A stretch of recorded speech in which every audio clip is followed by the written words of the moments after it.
তেওঁলোকে যাব প্ৰিফাৰেন্সটো ফাৰ সমষ্টিটোকে ৰাখিব গতিকে তেওঁলোকে যেতিয়া আৰ্টছৰ কাৰণে সিলেক্ট হৈছিলে সেই পোষ্টটো তেওঁলোকে জইন নকৰে তো পোষ্টবিলাক ভেকেন্ট থাকি যাব তো সেই ওভাৰলেপিং গোটেইখিনি ইস্যু চাই পেলাই আমি গম পাইছো যে বহুত পোষ্ট এনেকে ভেকেন্ট থাকি যাব ইউনিভাৰ্চিটিবোৰ কি আমি ইউনিভাৰ্চিটিবোৰ এনে মাষ্টাৰ ডিগ্ৰী কৰিলো বা আমি মেজৰ লৈ কিনে এনে কৰিলো নেকি অসমীয়াসকল বেছিকৈ আমি বঞ্চিত হ'ব লগা হৈছে আপোনালোকৰ জৰিয়তে এইটো কাৰণে চৰকাৰক মই অৱগত কৰিব বিচাৰো কৰিছে কোনে নে এডুকেশ্যন বিভাগটো কোনো সঠিক ব্যক্তি নাই নে এডুকেশ্যন বিভাগটো এনেকৈ চলি থাকিব পপুলাৰ স্বৰূপ হিচাপে নে এডুকেশ্যন বিভাগটো এনেকে ভৱিষ্যতলৈকে এনেকৈ নিযুক্তি প্ৰক্ৰিয়া হৈ থাকিব আৰু পোষ্ট ভেকেন্ট হোৱাৰ আৰু এটা ৰিজন হৈছে ৰিচেণ্টলি BTR ৰিজাল্ট পাব্লিছ কৰিছে তাতো 1600 পোষ্ট আছিলে GT আৰু TGT মিলি পেলাই গ্ৰেজুৱেট টিচাৰ আৰু পোষ্ট গ্ৰেজুৱেট টিচাৰ গ্ৰেজুৱেট টিচাৰৰ কাৰণে 1400 সামথিং পোষ্ট আছিলে আৰু পোষ্ট গ্ৰেজুৱেট টিচাৰৰ কাৰণে 141 পোষ্ট আছিলে আৰু কেকে হেন্দিক আইডলৰ পৰা যিজনে মাষ্টাৰ ডিগ্ৰী কৰিছে তেওঁ এই পোষ্টটোৰ কাৰণে এলিজিবল আছামিছৰ পোষ্ট গ্ৰেজুৱেশ্যন টিচাৰৰ বাবে যিটো পঢ়া হৈছে বিষয় শিক্ষক সেই বিষয়টোৰ বাবে তেওঁ কিন্তু নিৰ্বাচিত হৈছে অসমীয়া বিষয়টো গুৰু পাঠ্যক্ৰম হিচাপে তেওঁ কিন্তু বঞ্চিত হৈছে এই ক্ষেত্ৰত চৰকাৰৰ কোন পৰীক্ষাত কি ধৰণৰ নীতি ব্যৱহাৰ কৰিছে সেইটো কথা আমি কিন্তু নাজানো এই মেজৰসকল বঞ্চিত হৈছে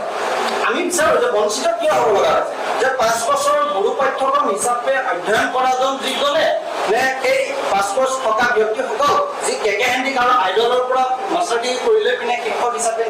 তেওঁ যোগ্য যোৱা 5 তাৰিখে তো তেতিয়া কি হৈছে ভালেখিনি কেণ্ডিডেট আমাৰ এপিএডি কেণ্ডিডেট আছিলে আৰু সেইখিনি কেণ্ডিডেট ৰিজেক্ট হৈ গৈছে অলৰেডি আৰু আমি বহুত মানে গম পাইছো এনেকুৱা কেণ্ডিডেট যি ৰিজেক্ট হৈছে গতিকে সেই ৰিজেক্ট হোৱা যিখিনি ৰিজেক্ট হৈছে সেই পোষ্টখিনি তেতিয়া ভেকেণ্ট হৈ যাব গতিকে ভেকেণ্ট হোৱা পোষ্টখিনি যাতে মুখ্যমন্ত্ৰী মহোদয়ে অনুগ্ৰহ কৰি আমাৰ কাৰণে ছেকেণ্ড লিষ্ট আৰু থাৰ্ড লিষ্টৰ ব্যৱস্থা কৰি সেইখিনি তেখেতৰ ওচৰত আমাৰ কাপৰ অনুৰোধ গম পাইছো যে পোষ্ট ভেকেন্ট হোৱাৰ আৰু এটা ৰিজন হৈছে ৰিচেণ্টলি BTR ৰিজাল্ট পাব্লিছ কৰিছে তাতো 1600 পোষ্ট আছিলে GT আৰু TGT মিলি পেলাই গ্ৰেজুৱেট টিচাৰ আৰু পোষ্ট গ্ৰেজুৱেট টিচাৰৰ গ্ৰেজুৱেট টিচাৰৰ কাৰণে 1400 সামথিং পোষ্ট আছিলে আৰু পোষ্ট গ্ৰেজুৱেট টিচাৰৰ কাৰণে 141 পোষ্ট আছিলে তো তাতো সবে এপইণ্টমেণ্ট যিখিনিয়ে পাইছে সিলেক্ট হৈছে সবে এপইণ্টমেণ্ট লৈছে জইন কৰিছে বাট তেওঁলোকে যোনে BTR টেট দিছিল তেওঁলোকে আসাম টেটো দিছে তো তেওঁলোকে আসাম টেট দিলে ইয়াতো ডকুমেণ্ট ভেৰিফিকেশ্যনৰ কাৰণে সিলেক্ট হৈছে তো তেওঁলোকে যেতিয়া BTR জইন কৰিছে তেওঁলোকে ৰিটাৰ্ণ আৰু ইয়াতে কেতিয়াও জইন কৰিব নাহে তো সেই পোষ্টখিনি ভেকেন্ট থাকি যাব লগত যিখিনি এপিয়াৰিং কেণ্ডিডেট আছে যিহেতু ডকুমেণ্ট যেতিয়া আমি আপলোড কৰিব দিয়া হোৱা নাছিলে সেইটো কাৰণে চবেই নিজৰ মতে এটা মাৰ্কছ মন পচন্দৰ মাৰ্কছ ভৰাই পেলাই এতিয়া এপ্লাই কৰিছিলে এইটো কাৰণে কি হৈছে এতিয়া সেইখিনি যেতিয়া ডকুমেণ্ট ভেৰিফিকেশ্যন হ'ব সেই ষ্টুডেণ্টখিনি যিখিনি এপ্লাই কৰিছিল সেইখিনি ৰিজেক্টৰ চান্সেছ বহুত যিহেতু PGDটো সেই বস্তুটো হৈছে ৰিজেকশ্যন হৈছে সেনেকে গ্ৰেজুৱেট টিচাৰতো সেই বস্তুটো হ'ব চান্সেছ বহুত আছে সেনেকে পোষ্টবিলাক ভেকেন্ট থাকি যাব লগতে মই আৰ্টছৰ হৈ পেলাই এইটো কথা কৈছোঁ যে আৰ্টছত সংস্কৃতত যিবিলাকে আছিলে সেইবিলাকে অসমীয়া মানে আছামিজ মিডিয়াম স্কুলতো এপ্লাই কৰিছে গ্ৰেজুৱেট টিচাৰৰ কাৰণে তো যিখিনিয়ে সংস্কৃতৰ হয় তেওঁলোকে কিছুমানে দুইটাৰ কাৰণে কাট অফ ক্লিয়াৰ কৰিছে সংস্কৃত গ্ৰেজুৱেট টিচাৰ হওক বা গ্ৰেজুৱেট টিচাৰ আৰ্টছ হওক চবৰ কাৰণে কাট অফ ক্লিয়াৰ কৰিছে তো তেওঁলোকে সংস্কৃতৰ নগলে সদায় সংস্কৃততেই তেওঁলোকে যাব প্ৰিফাৰেন্সটো ফাৰ সংস্কৃততে ৰাখিব গতিকে তেওঁলোকে যেতিয়া আৰ্টছৰ কাৰণে চিলেক্ট হৈছিলে সেই পোষ্টটো তেওঁলোকে জইন নকৰে তো সেই পোষ্টটো এগেইন ভেকেন্ট থাকি যাব মেইন ইস্যুটো হৈছে overlapping plus appearing candidate plus কিছুমান অসম সাহিত্য বৰ্ডৰ দেৰিকে যিবিলাক পাব্লিছ হৈছিলে ডিপ্ল'মাটো যেতিয়া আমাৰ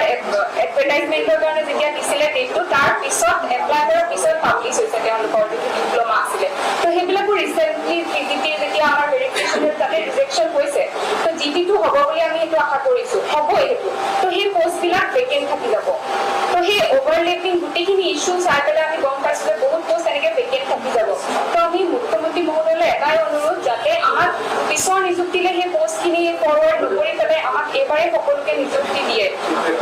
এডভাৰটাইজমেণ্টত অলৰেডি উল্লেখ আছে যে যদি কমপ্লিট নহয় ভেকেন্ট থাকি যায় পোষ্ট 2 more মেৰিট লিষ্ট আৰু পাব্লিছ কৰিব আৰু আছে যিসকল মানে একেবাৰে পইণ্টত ৰখিছে কিছুমানে নাইবা কিছুমানে 1-2 নাম্বাৰ মানে ৰখি গৈছে গতিকে বাকী এতিয়া যিখিনি ভেকেন্ট পোষ্ট ৰৈ যাব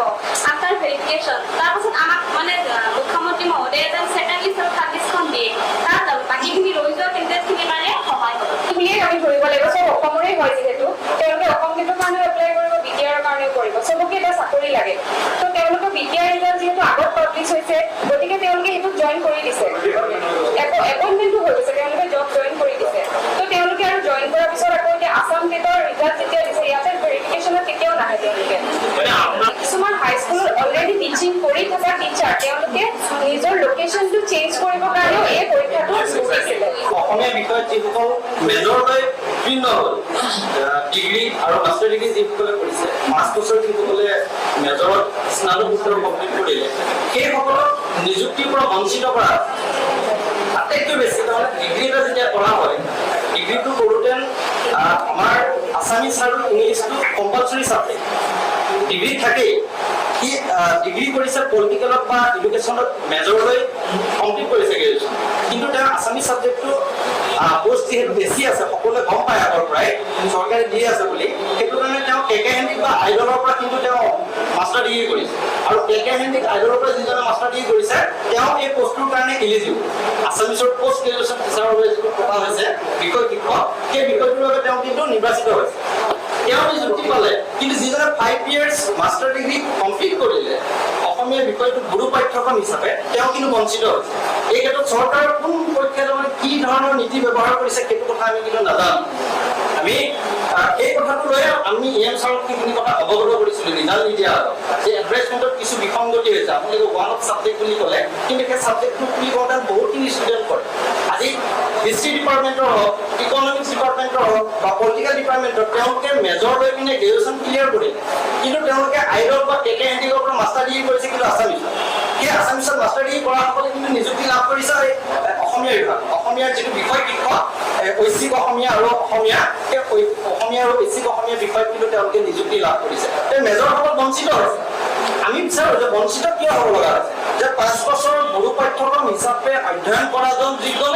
নে সেই 5 বছৰ থকা ব্যক্তিসকল যি কেকে হেণ্ডিক আৰু আইডলৰ পৰা মাষ্টাৰ ডিগ্ৰী কৰিলে পিনে শিক্ষক হিচাপে নিৰ্বাচিত হৈছে তেওঁ যোগ্য এইখিনি কিন্তু কথা পইণ্ট আছে এই পইণ্টখিনি আমি অৱগত কৰিছোঁ কিন্তু মোৰ এনেকুৱা ধৰণৰ হৈছে এই কথাবিলাক কৈছোঁ আপোনালোকৰ জৰিয়তে যিহেতু আজি ক'ব পাৰোঁ ডিএছচিত ক'লে মমতা হোজাই কয় চৰকাৰে কৰিছে চৰকাৰে ক'লে যেতিয়া কওঁ চৰকাৰক তেওঁলোকে কয় সকলোবোৰ আলোচনাৰ মাজেদি হৈছে আমি মাধ্যমিকৰ লগত যিসকল বিষয়ববীয়া আছে তেওঁলোকৰ লগত আলোচনা কৰি সকলোবোৰ কৰা আছে আমি যাম তাৰ কৰিছে কোনে নে এডুকেশ্যন বিভাগটো কোনো সঠিক ব্যক্তি নাই নে এডুকেশ্যন বিভাগটো এনেকৈ চলি থাকিব ফুটুলা স্বৰূপ হিচাপে নে এডুকেশ্যন বিভাগটো এনেকৈ ভৱিষ্যতলৈকে এনেকৈ নিযুক্তি প্ৰক্ৰিয়া হৈ থাকিব আৰু আমি প্ৰত্যেক বছৰে এনেকৈ এক্সাম দি গৈ থাকিম প্ৰত্যেকবাৰে আমি যে এটা চিষ্টেম কৰক যে পিজিটিৰ ক্ষেত্ৰত পষ্ট গ্ৰেজুৱেট টিচাৰৰ ক্ষেত্ৰত গ্ৰেজুৱেশ্যনত মেজৰ কম্পালচৰি লাগিবই সেইটো কৰক আজি মেথছৰ ক্ষেত্ৰত যিটো কৰিছে ছায়েন্সৰ ক্ষেত্ৰত যিটো কৰিছে আজি ছায়েন্সৰ ক্ষেত্ৰত ছায়েন্স শিকিবই লাগিব আৰু মেথছৰ ক্ষেত্ৰত কৈছে মেথছ মেজৰ হ'বই লাগিব সেইখিনি যে কৰিব পাৰিলে পিজিটি টিচাৰৰ নিযুক্তিৰ ক্ষেত্ৰত সেইটো কিয় কৰা যে পিজিটি নিযুক্তিৰ ক্ষেত্ৰত কৰিছে আছামিছৰ মেজৰ নাথাকিলেও 5 বছৰ থাকিলেও হ'ব তেওঁলোকে এজ এ হ'ল এটা ছাবজেক্টটো তাৰমানে ডিগ্ৰীত থাকিলেও হ'ল তেওঁ এলিজিবল হৈ যাব কেকে হেণ্ডিক বা আইডলৰ পৰা কৰি ইউনিভাৰ্চিটিবোৰ কি আমি ইউনিভাৰ্চিটিৰ পৰা এনে মাষ্টাৰ ডিগ্ৰী কৰিলোঁ নেকি বা আমি মেজৰ লৈ কিনে এনে কৰিলোঁ নেকি অসমীয়াসকল বেছিকৈ আমি বঞ্চিত হ'ব লগা হৈছে আপোনালোকৰ জৰিয়তে সেইটো কাৰণে চৰকাৰক মই অৱগত কৰিব বিচাৰোঁ যে এই কথাটো সংশোধন যদিও এতিয়া বিজ্ঞাপনত কৰিব নোৱাৰি কিন্তু নেক্সট পৰীক্ষাৰ বাবে নেক্সট যদি এনেধৰণৰ নিযুক্তি পৰীক্ষা পাতিবলৈ হয় শিক্ষক নিযুক্তিৰ ক্ষেত্ৰত এই বিষয়টো যাতে তেওঁলোকে কঢ়িয়াই চায় তেওঁলোকে অনুভৱ কৰক যে এজন বিষয় শিক্ষক হ'বলৈ হ'লে সেই বিষয়টোত পুংখানুপুংখভাৱে সেই জ্ঞান থাকিব লাগিব আৰু সেই মেজৰটো কম্পালচৰি কৰক তেওঁলোকে পিজিটিৰ ক্ষেত্ৰত জিটিৰ ক্ষেত্ৰত মই ক'ব জানো পিজিটিৰ ক্ষেত্ৰত সেইটো কম্পালচৰি কৰক সেইখিনি কথা মই অৱগত কৰিব